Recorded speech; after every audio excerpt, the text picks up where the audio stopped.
Really, it just grew from there. I tell anyone, learning to code is much like learning any other spoken language, right? You have grammar, syntax, and vocabulary. Syntax is just grammar. What order do the words go in? And then the vocabulary is what words do you use? So once you understand programmatic syntax or programmatic grammar, then it's just vocabulary, right? Do I use a semicolon here or do I use a colon? Do I use a forward slash or a backslash? And all that stuff is just pretty straightforward from there.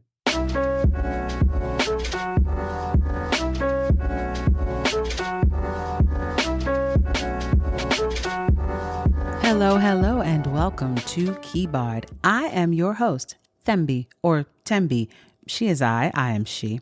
Today's guest is William Hollis, or simply Hollis, a self-taught software engineer turned real estate investor who's now the founder and CEO of Raise AI, a company transforming how capital is raised through agentic artificial intelligence. Say that 3 times fast, agentic artificial intelligence. Hollis talks about growing up in, wait for it, Hollis, Queens, and being shaped by the things he saw there, as well as the things he didn't see, and his DIY mindset that led him to take apart his family's first computer just to see how it worked. Now, imagine his parents' surprise.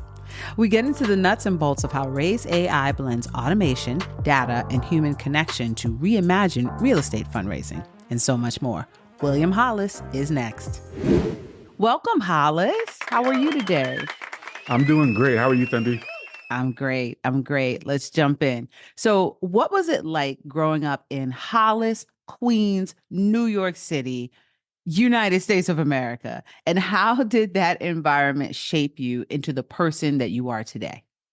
Man, it had a major impact. I will say, very inner city. I lived in it's a not the best of neighborhoods. At least it wasn't. It's pretty different now. It's pretty different now. But when I was growing up there, definitely not the best of neighborhoods.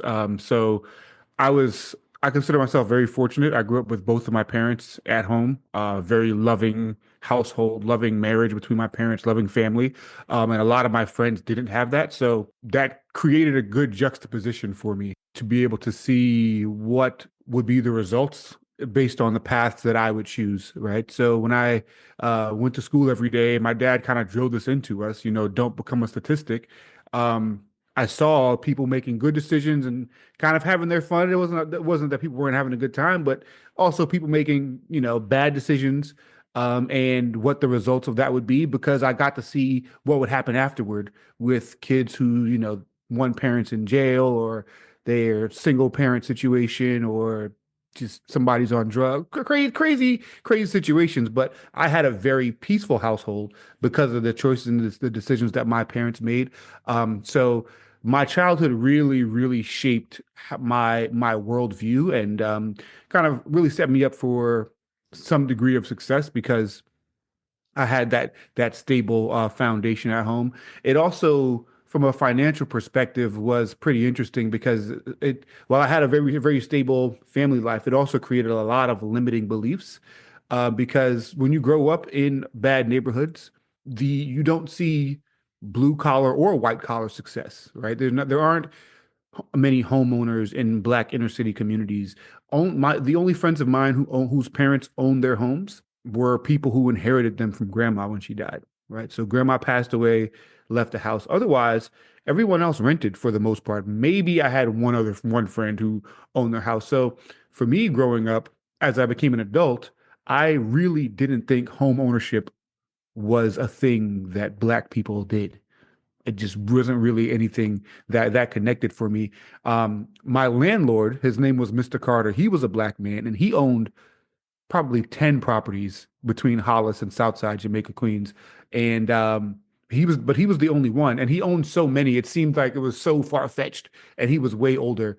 But that did put the kind of real estate bug in my ear because I saw his success was created through home ownership and owning so many properties. But I tell you, there was no real bridge from how to get to where I was and where my family was to where he was, for me. So like I said, while I had a lot of stability, and it kind of turned me into a pretty stable adult. I would like to think it also created some limiting beliefs because to some extent, we're all affected by the environments that we grew up in. So positive and negative, as with all things.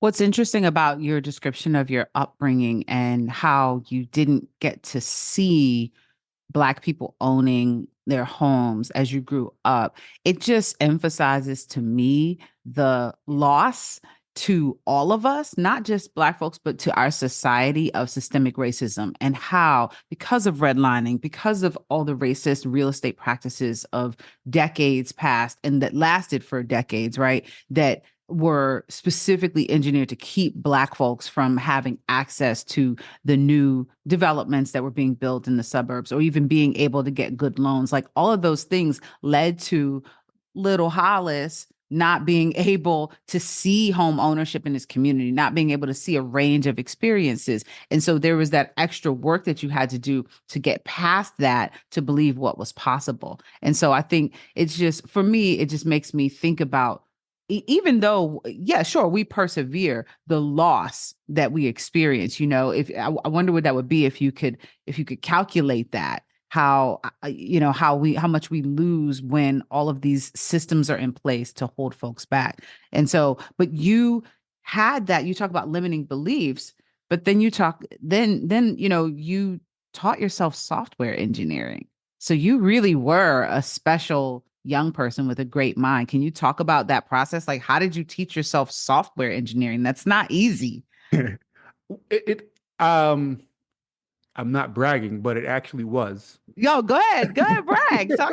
Come on now. No, no, no. So a few things about me. One, I there's a verse from Biggie that says, "People bleed just like us."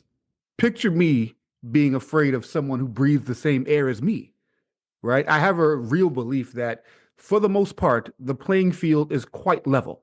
We can all accomplish, intellectually speaking, we can all accomplish many of the same things. Sure, we might have one person might have a facility for, art, and the other person has a facility for, programming, whatever. But in general, we can all accomplish the same things. And so when I say it was easy, it's because that is my facility, right? So my mom was not a programmer, but she was very much into technology, kind of at the birth of personal computers when PCs started to come into offices, moving from typewriters to having personal computers in offices and things like that. So my mom was the secretary for one of the high level executives at Bell South, which later became Verizon. She taught the C-suite how to use computers when they came into that environment. Really? That's Yeah. fascinating. So is this something that she learned on her own from curiosity, from Yep. interest in technology? Exactly. Exactly. Wow. So I guess I got that bug from her. So I remember 1997, I want to say, we got our first computer in the house, a Windows 97, the big block machine. A lot of people listening to this might Yep. not even Yep. know how big computers used to be. Yeah. But we got one of those. And a few weeks later, I took the whole thing apart. And I got my butt beat for that one. But Yeah, I was gonna say, what? so I'm a very curious person, and my mind was just blown by the fact that I could press the letter K on the keyboard and it would appear on the screen. So I had to know how that worked. I really thought there would be some physical manifestation I'd be able to see inside, kind of like how on a typewriter you press the button and it like Yeah. slaps the ink stream. I thought, That makes total sense. That makes sense that you would think, okay, a typewriter, has that manual process. yeah, And so let me see what's inside of here, inside this box. exactly. I love that. I love the way you were thinking. Needless to say, I opened it up and there were no moving parts of any kind inside. I was able to put it back together though. I did put it back together and it functioned afterward. I'm glad. I'm glad for you. But yeah, exactly. It would have been much worse. It would have been Hmm. much worse.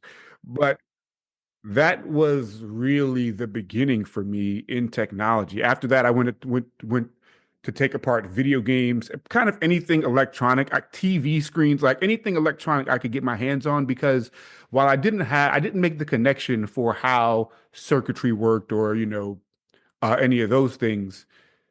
I just had to understand how was it that we had Sega Genesis for so long.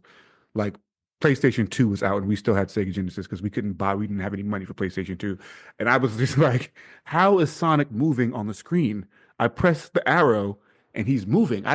How does this work? So that's where the beginning was for me. And as I got older and as the internet kind of evolved and information became more freely available, I would just consume everything that I could. And then, I started designing websites when I was about 15 years old, because, that was the most innovative technology at the time, on the internet was, it's a far cry from what websites are now. But that was really my original exposure to kind of coding, if you will. It was basic HTML, but that was my original exposure to coding. And from there, I started to design video games because that's really what I wanted to do, was to make Sonic move on the screen. That was kind of always my baseline, was how do I do that? So I started to learn how to design video games, and really it just grew from there. I tell anyone, learning to code is much like learning any other spoken language, right? You have grammar and you have syntax and vocabulary. Syntax is just grammar. What order do the words go in? And then the vocabulary is what words do you use? So once you understand programmatic syntax or programmatic grammar, then it's just vocabulary, right? Do I use a semicolon here or do I use a colon? Do I use a forward slash or a backslash? And all that stuff is just pretty straightforward from there. Is your code clean, or do you have sauce in your code?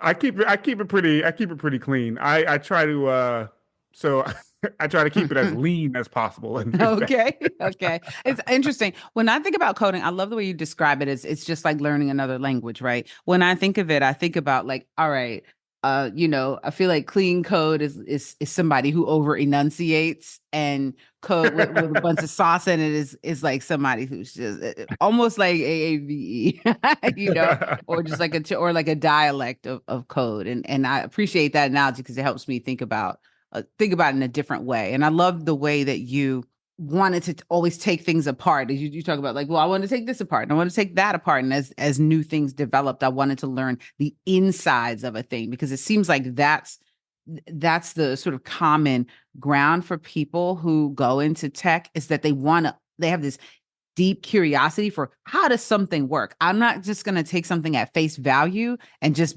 be okay with the mystery, right? Like I want to know Mhm. how it works, because then it seems like that leads to, okay, now I can build things because Yep. I know the building blocks. Would you Yep. say that Yep. that's how you felt about your work? Big time. Even now, that's my entire worldview. I'm a very DIY person, much to my own detriment. Like I've remodeled most of my own house. Uh-oh, how's that going for you? Most of it's good. Some of it, Okay, there's a good. couple little janky spots though. There are a few. There's a couple. We need to It's bring like, your wife yeah, on here. Like, we need another opinion. I feel like exactly. Yeah. it's the biased opinion. But that's the same thing for me. I want to understand, how does plumbing work? How is wood, a little two by four or 10 by fours, able to hold up an entire wall of a house, right? So if I show you my den here, I built a gym in my den. And when I say built, my squat rack is made entirely of wood as opposed to metal, Oh, wow. because born of COVID. But once I saw how strong wood was in a house, I said, there's no reason it can't hold my barbell. I will never lift as much weight as a house, right? So I Mm-hmm. built it for probably a fifth or less of the price of a similar piece of equipment out of wood, but kind of born of that same thing. Like I want to understand why this works, and now that I know it works, I can use it in other ways, or kind of do my own thing with it. Does that feel different if you're, to order something online and have it delivered to your house and it does a thing, versus building it, finding the wood, making the decisions about the dimensions of it, deciding, I'm assuming you finished it in some sort of color. Does that feel different? Do you feel like you use it more because it's like, I made that? Um, Maybe not use it more, but I'm much more sentimental. And my friends will tell you, I like to do things the hard way because I like to do things, right?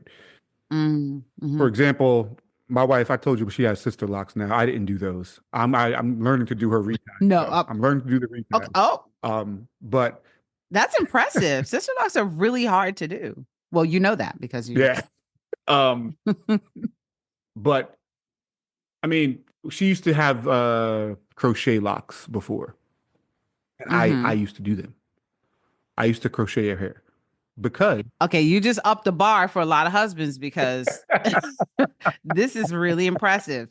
Husbands out there, y'all hear that? well, it Mm-hmm. just I often feel like, man, I could pay for that, but I could also just do it. And the thing is, typically we pay for convenience, right? And obviously it's more Yes. convenient to go do it. But the thing with me is I actually enjoy the doing part, So I get some sense of fulfillment from actually putting my hands on things and doing them. So to your point, it does feel different because I it's almost recreational for me, honestly, which is a weird thing. I Mm. enjoy work because I like to do things. I like to make things. I like to build things. I like to work, do things with my hands. So I get enjoyment from it. It feels completely different than, oh yeah, I just bought this thing and I'll still use it the same, but I got no joy out of making it. I missed that opportunity. Yeah, it's interesting. The world we live in, where pretty much everything that's in our homes has been made by someone else, either another human or a machine. We get it, we pay for it, we put it in our homes. And it's a really good point you make about what happens when there are things in your home or even aspects of your home that you've made. And how proud are we when we say, granddaddy or uncle, Uncle Simpson built his house with his bare hands. Like, those kinds of things are really powerful to think about and to imagine. And then when you talk about doing your wife's hair, there's a whole tradition, there's a whole sort of ancestral connection in that. I don't know if she like sits between your knees or if she's just sitting in a chair, but Yep, yeah, exactly. but like there's a the humanity of that, the beautiful connection there. It goes so much deeper than, sure, she can go to the loctician and get her hair done, and that's efficient, I guess, or it's like the convenience, like you say. But Hmm. yeah, what does it mean when we think about our lives in a way where we want to put our hands in the work? Why when I go somewhere and I see a particular fruit on a tree and I'm like, oh right, that came from a tree, and because I'm not thinking about that all the time, I'm used to getting it out of a basket at a supermarket, what Hmm. happens Hmm. when we're more connected to the earth, when we're more connected to ourselves. I love that. That's, even though you're a tech person, which implies that you're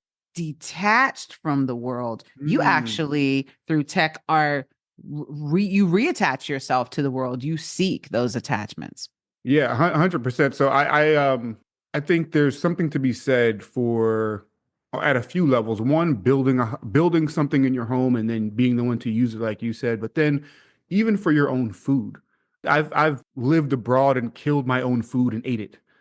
That is a different level of appreciation that you get, and also you're much less wasteful. I mean, there are so many levels, so many things that happen when you have to be the one to create your own meal, especially if it's meat. Like vegetable Mm, fruit, especially vegetables, not so much fruit.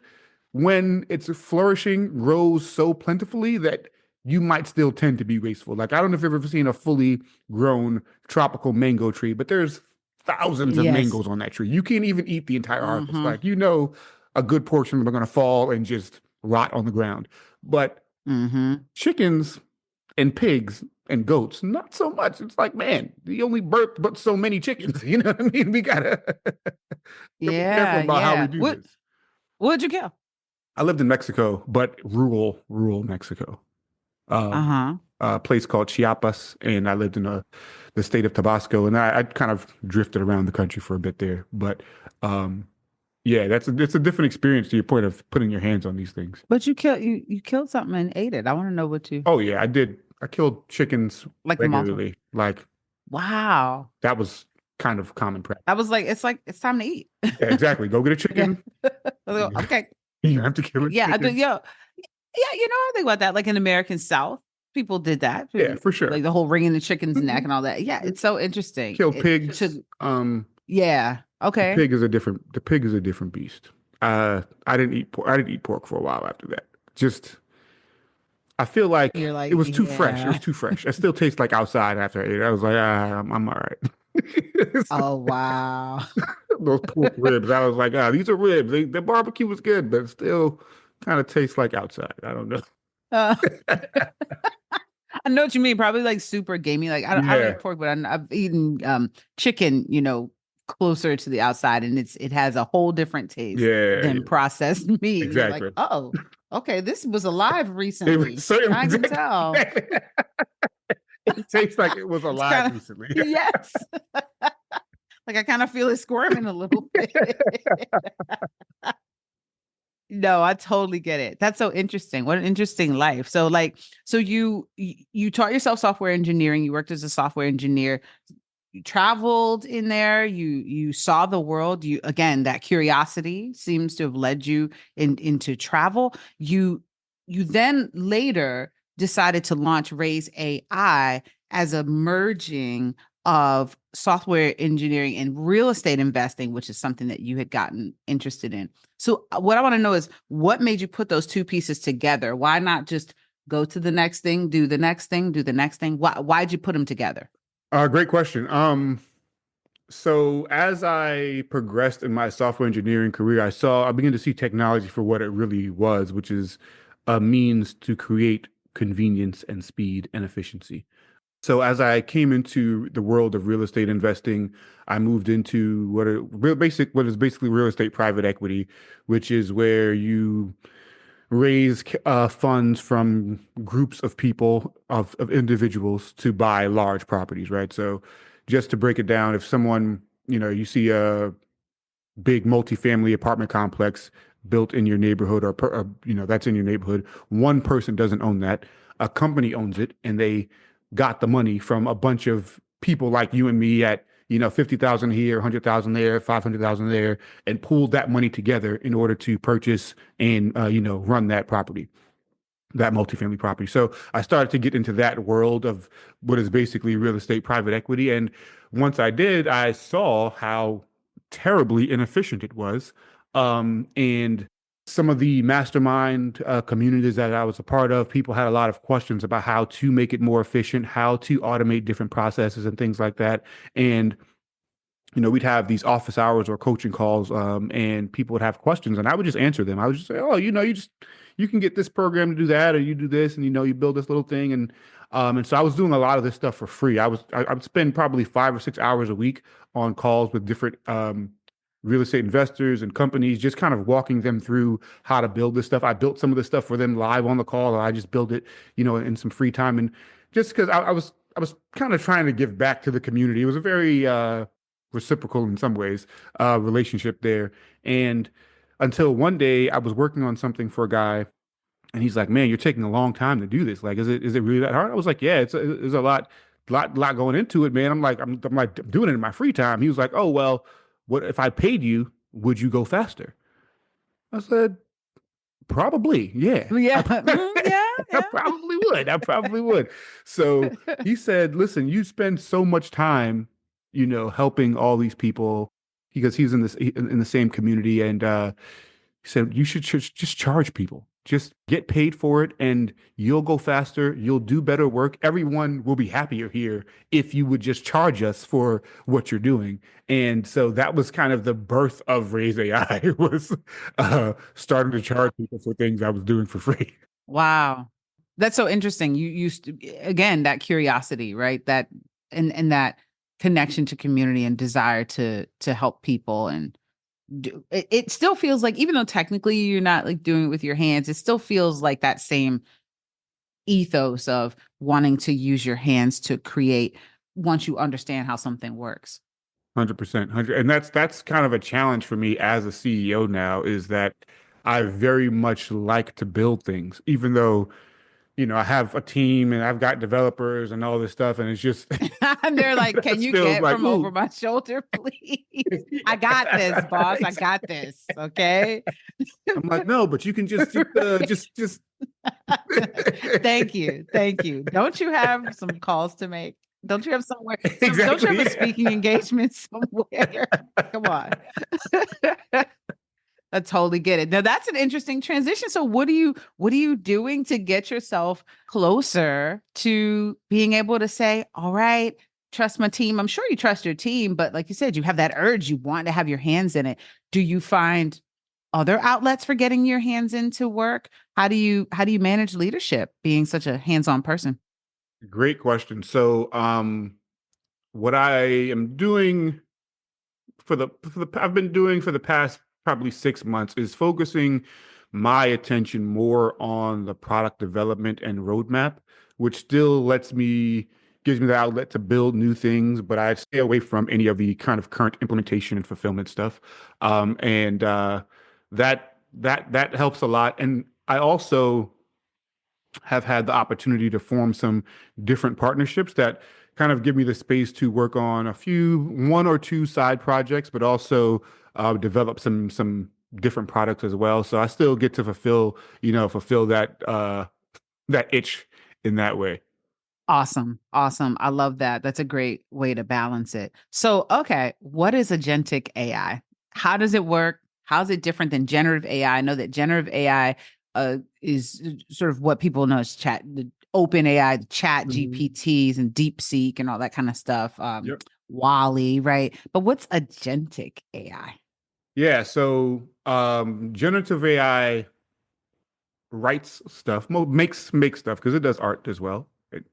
Agentic AI does stuff, which is really what we want AI to do, right? So right now, when you ChatGPT will help you write an email. If you go to, chatgpt.com, it'll help you write an email if you tell it, hey, I'm trying to respond to this person.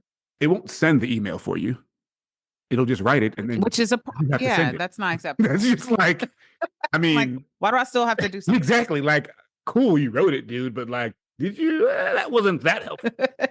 So, agentic AI takes generative AI and then is able to carry out the decision. So a generative AI is good at decision making, right? It can look at a problem or an issue and say, okay, well, it's probably best for us to do this and then do this and then do this.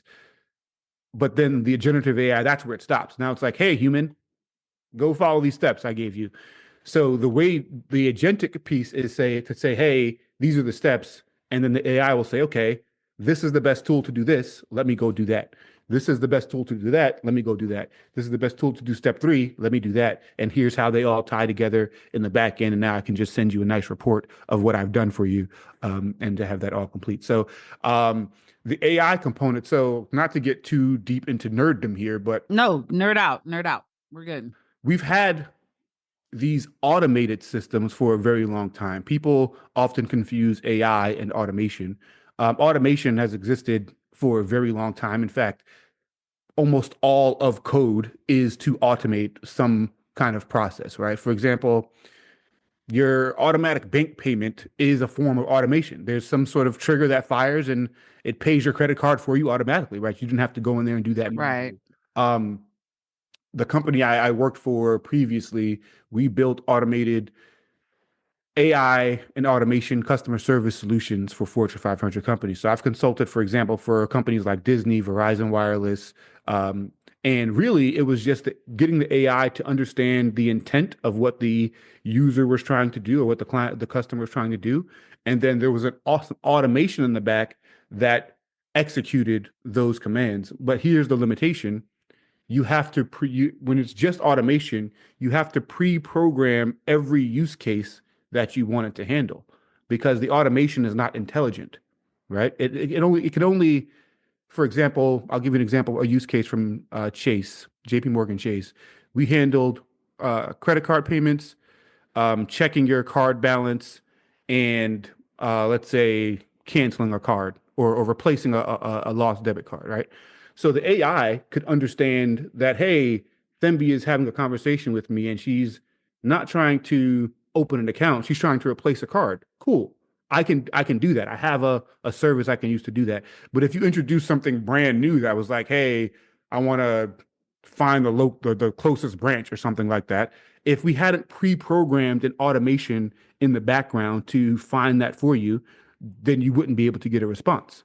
That's because the automations are all pre-programmed versus an AI is able to find new solutions to the problems, right? So if, for example, you ask the AI, oh, I want to find the nearest branch, the AI knows, okay, I don't have this in my kind of pre-configured information, but I can Google it and provide an answer, right? So that's the difference between just AI with automation and agentic AI, which has more of an ability to solve new problems without as much extensive pre-programming.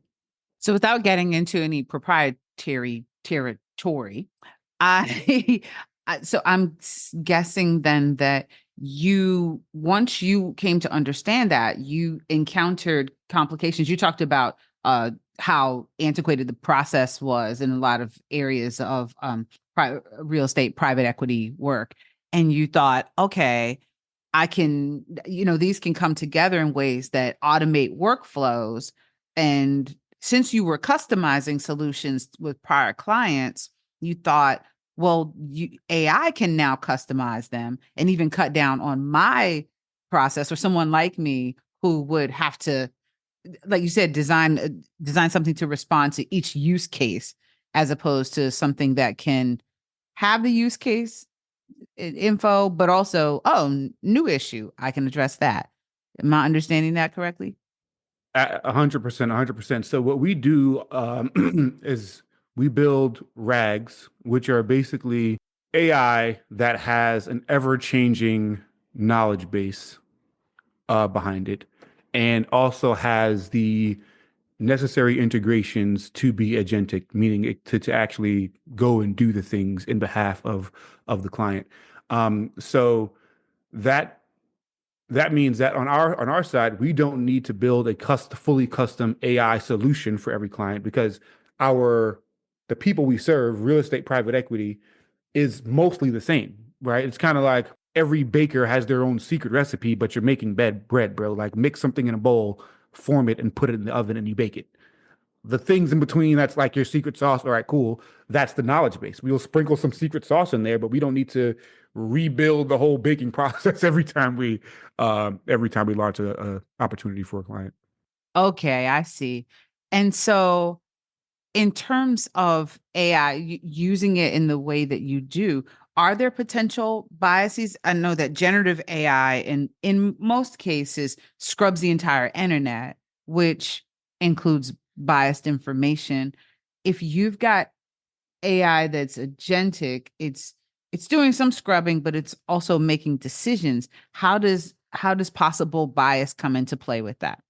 Great, great, great question. So that's where the knowledge base component comes into play, where essentially the way our process works is, Thembi says, hey, we want to raise capital for a specific project that we're going to do, right? Let's say you come to us and we say, okay, here are these 20 questions to answer because we want to get to know really your biases. Your AI should just have your biases. Whatever and obviously to counteract that to some extent, and it will because it has more information and kind of better unbiased reasoning ability than humans do. But basically, we teach it how you think and how you would behave in certain circumstances to the best of our capability, and then those are the decisions and those are the leanings that the AI has. So, for example, I mean, you can do this even in Chat GPT right now,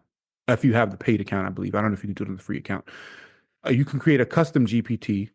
Your custom GPT, you can teach it very, very well how to speak and think like you if you provided enough information. So that's why the knowledge base component is so important because the AI needs a lot of data to understand the nuances and the ins and outs and to create the kinds of biases you want at the end of the day, right? You don't want it to, maybe there are some things you want it to be biased towards or against, and you just have to kind of program that in, so to speak. So you're able to pull from me what I prefer. And on that, it feels like more of the work on my end as the client is done at the beginning with giving you all this information about me, letting you and the AI get to know me so that you can build something that works for the way that I do business. Exactly. Exactly. Okay. You talked about outdated practices when it came to real estate, private equity, fundraising. What are some of those practices? Are there like a couple that you can describe that AI tools can streamline?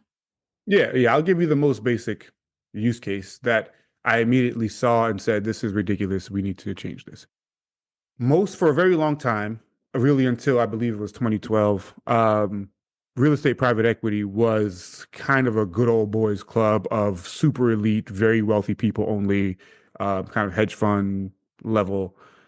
Only those sorts of people could even be involved. It was not private placement investing was not really as available to the public as it is now. The Tax and Jobs Act modified that, opened up some of these opportunities, but people still just had, their Rolodex, an actual physical Rolodex, or maybe it's in their phone. A lot of people have an actual physical Rolodex, even in 2025.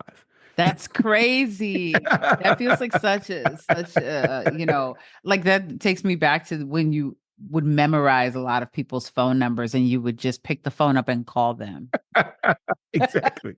Exactly. Exactly. So just that case right there. And so let's say now Themby comes in and she's like, "Yeah, we have the opportunity, Mr. Private Equity guy. We found this awesome property. We want to partner with you so that you can help us, get the capital together to buy it."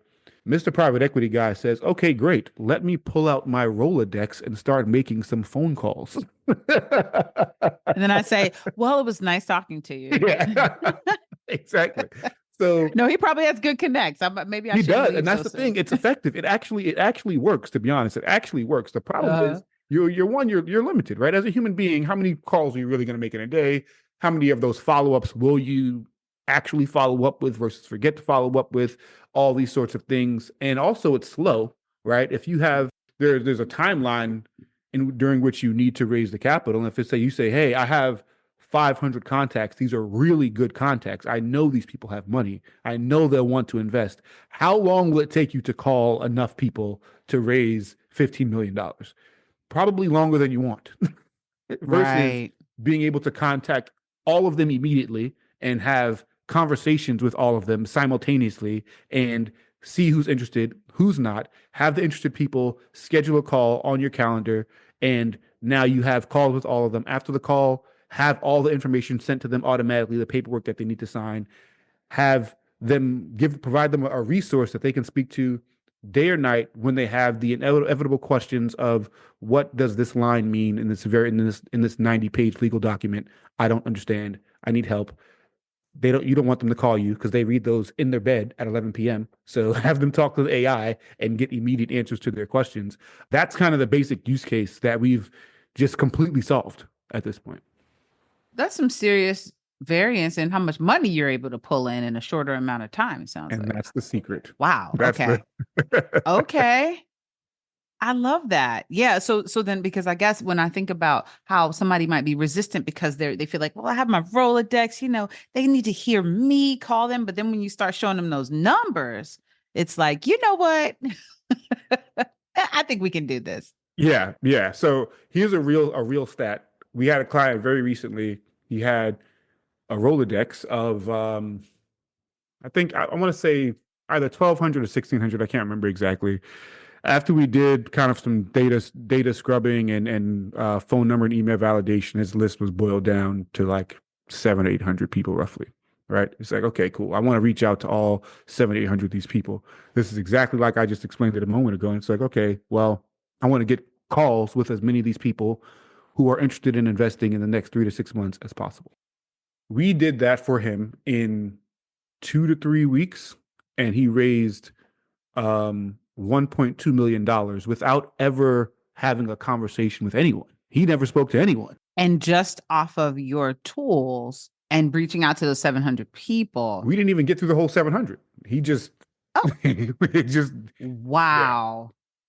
Okay, well that's proof of concept right there. You're not going to argue with that. I love that. Okay. So, are there other aspects of fundraising that the human touch needs to be involved in, or that can be automated? Yeah, 100%. I mean, we still recommend the human touch. In fact, you know, from when I started Raise AI in 2023, the technology has advanced so significantly now, of just what's out there, not even just my technology. I mean, just in general, has advanced so much to where you could really do an entire transaction from the acquisition all the way to, purchase, rate, the fundraising, everything without a human. You could do that. However, real estate is such a people business, at the end of the day, that and even fundraising, right? Because when you think about it, even for the wealthiest of people, $500,000 is $500,000 at the end of the day, right? If I'm going to send you a check or a wire for $500,000, I want to speak to somebody. Yeah. Yep. you know so Absolutely. we always recommend, like, hey, we're going to automate the process. We'll leverage AI to a point, but in order for you to build a sustainable business, you'll need personal relationships with these people. You need to get to know these people. They need to get to know you, because the best thing as a real estate private equity firm, because I do some of these opportunities myself. I have a small a real estate private equity shop. The best thing is when you have someone invest with you. Your deal goes full cycle, we call it, which means that you purchased the property, executed the business plan, and had a successful exit, and you return everybody their money back with whatever gains they've made, whatever profits they've made, and those same people turn around back to you and say, "Hey, when can I invest in the next one?" That's the ideal situation, right? You Yeah. only get that if you have a Yeah. personal relationship, because the fact is, you're gonna, let's say you help this person make 15%, ROI in 24 months, which is pretty good of liquid ROI, just all your money back, 15% on top of it. Great. That is not enough for them to want to invest with you again, because Joe Schmo is over there on Facebook telling them he's going to get them 30%. So there's always, if it's just about the numbers, someone's always going to offer a better number, always. But they won't have that personal connection, which is that's the difference maker. Is building those personal connections is what keeps people coming back to you and kind of helps you to continue to grow exponentially instead of linearly. So finding that balance and making sure that you're not totally automating it, Yeah. but you're also not doing it like they did it back in the Stone Age. Yeah, 100%. I mean, it's something very simple as once a person wires funds or signs paperwork or even receives paperwork, just give them a call, right? Because out of your 700-person Rolodex, only 30 people are actually going to get to that point. So 30 phone calls is totally doable, and they're all going to they're going to come in slowly anyway. So even something just like that is enough of a personal touch to start to build some rapport. That makes sense. So, what part of your journey to CEO and founder of multiple companies would surprise your teenage self back in Hollis? Oh man, all of it. Yeah, every bit. I was a knucklehead. I was so while we had such a wonderful, stable home environment, I wanted to be in the street so bad. I don't know why. I don't know why. I wanted to be a little hoodlum so badly. Just like, Ha. That's interesting. Your parents must have just been like, "Are you what kidding is me? wrong with you? Like, What are, what are we missing here?" so, um, well, I'm thinking about my younger self. Like 15 was a pretty pivotal age for me, but after 15, I think I would still be very surprised by it. I was always someone who just kind of lived on the fringes of society in a way. I used to use the phrase "I don't subscribe," like so. So that As was your key phrase. that was my key phrase. So it was just like, Uh-huh. oh, you know, high school, go to college, and I was like, I don't need to do that. I'm just gonna go. to Mexico. I love it. Like, okay, what you gonna Yeah, do? exactly. Yeah. I'll see what happens when I get there. Just vibe. I'm just gonna vibe. Let's see what So the vibe is. the fact that I'm here now, like living in the suburbs, and I've got my, you know, I don't have 2.5 kids, but I don't think that's the average anymore. I've got, Not nowadays. yeah, exactly. I've got my kid, and I live in a house, and I've got, you know, a business and all this stuff. It's very, very contrary to the person who, but I think it also, you have to be a little bit nutty to be a CEO. You kind of have to be a bit of a masochist. Like you have to be willing to inflict some pain on yourself. Wow. But but what an existence. It almost feels like alive. It's being alive, right? Versus just sort of trudging through and trying to figure out like, whatever, I'll just keep showing up versus really charting your own course and being ready to deal with whatever comes. Not like it's not, I'm sure it's not always great. I'm sure you're not No. always successful, but still being like, yeah, but it's still me. I'm the captain of my soul. You know what? To that point, I a lot of people I grew up with are not around, either not alive or in jail or something, right? So, and then when I was 15, my mother had a severe stroke that left her. She was in a coma for, I want to say, like 6 or 7 months. No, longer than that, probably like 8 months. She was in hospice for 5 or 6 years. And when that happened to me when I was 15 years old, something kind of clicked in my brain that said, man, tomorrow is really not promised. I need to go full tilt right now. Just like to your point, just really kind of try to grab life by the horns as much as possible. But that's the opposite of what we're kind of taught and where society leads us. It's a very much this cookie cutter path that we're put on, and it life can pass you by very easily, right? Imagine the whole generation of people, several generations of people, went to work for 40 or 50 years. And that's all they did was work for 40, 50 years. They went on vacation maybe once a year for 1 week, took the kids to Disney.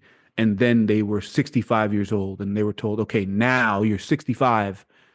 Go enjoy your life with your broken hip and your knee replacement and your doggone sciatica or whatever else you got going on. Yeah, and your back problems from Yeah. sitting in a chair for all those Yeah. years. Yeah. Right. Hmm. So, and the problem is, what if you don't make it to 65? Mm, Do you just what? I don't know. yeah.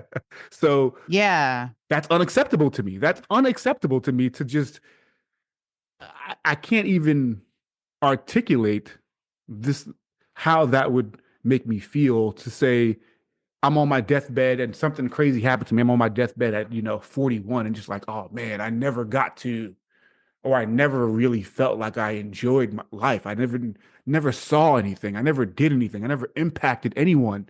I left no footprint, and no footprint was left on me. I, in fact, might not have even been here. Who knows? Was I even here? Mm. I can't stomach that. I cannot stomach that, you know? So that's kind of a part of my mantra, reach for the stars, grab the moon.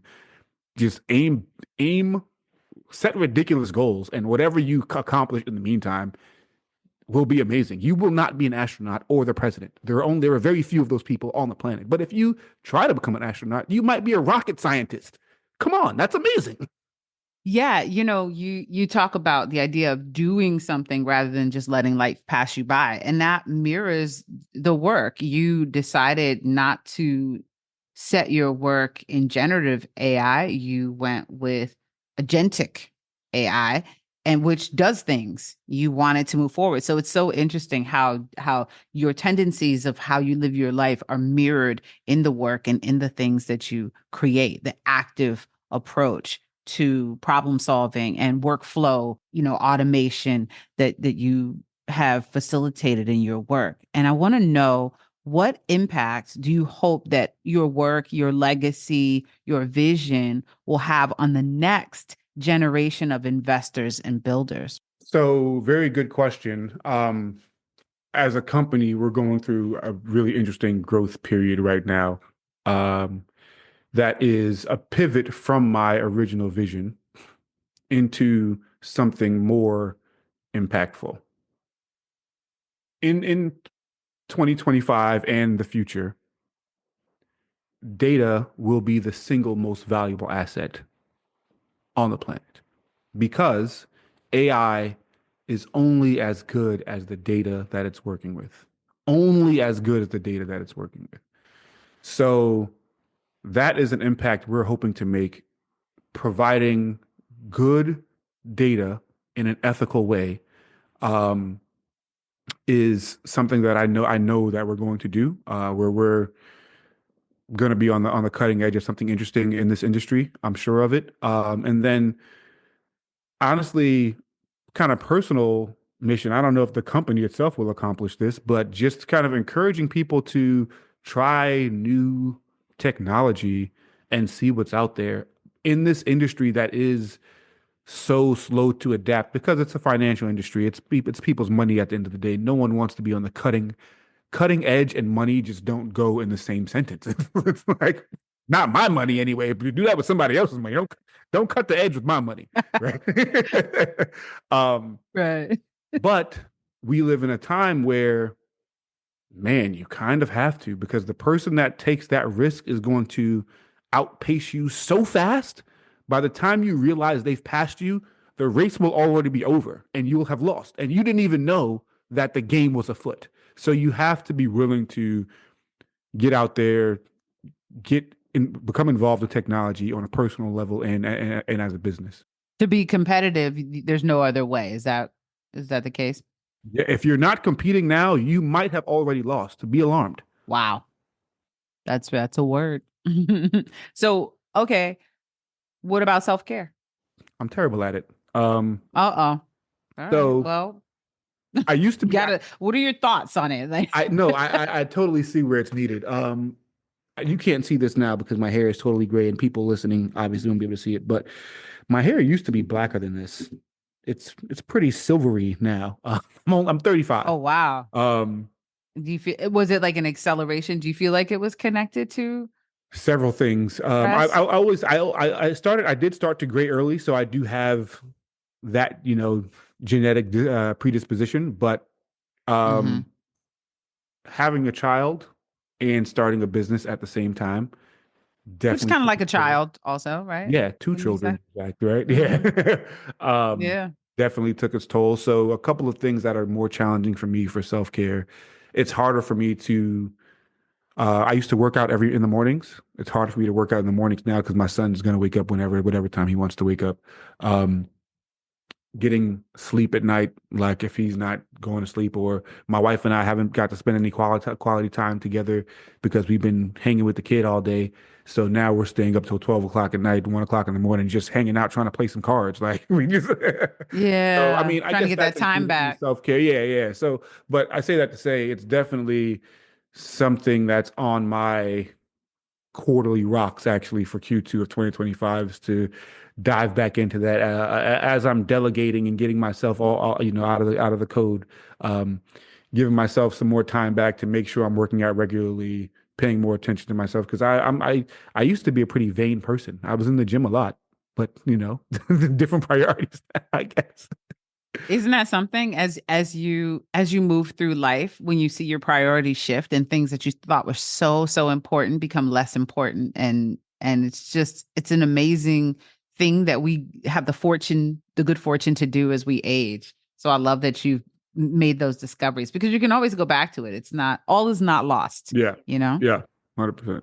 So you did talk a little bit about how data is going to be the most valuable asset moving forward, and that you're excited about providing good data in an ethical way. Are there other projects that you're excited about right now that are ongoing or upcoming for the future? Yeah. a handful of them, some of which I can't talk about quite yet, but lots of projects that are focused around providing more holistic solutions. So right now we're focused on the fundraising aspect very much so, but we're also looking at other aspects and how to leverage agentic AI there, like acquisitions, asset management, tenant management software, things like that, that we think can cover more bases. And then yeah, I'm trying to think of what I can and can't say here.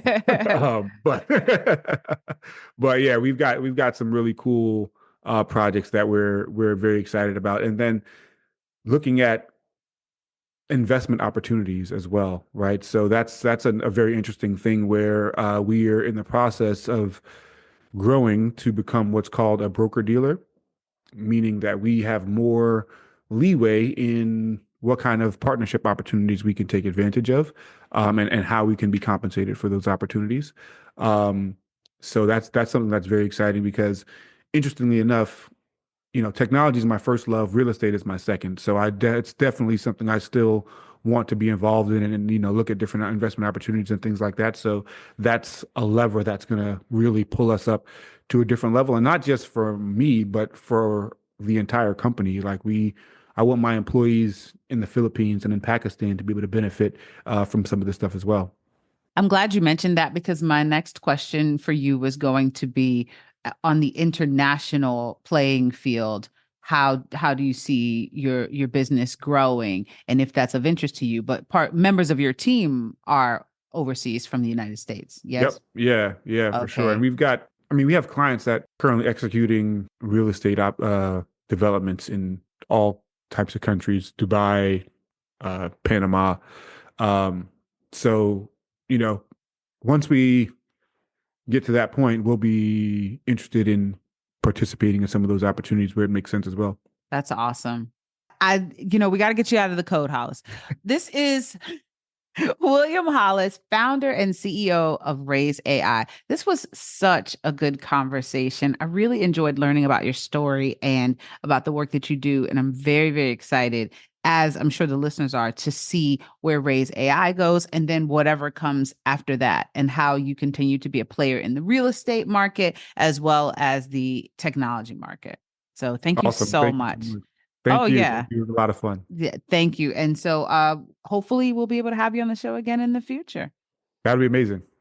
All righty. Well, y'all, that's it. This is Themby. This is Keybard. Till next time. Keybard is produced, directed, and hosted by Themby Duncan. Theme music produced by Psycho Sid. If you enjoyed the show, please subscribe, follow, leave a review, or give us a 5-star rating. Your support helps the show reach more listeners, and it means the world to me. Thank you for listening.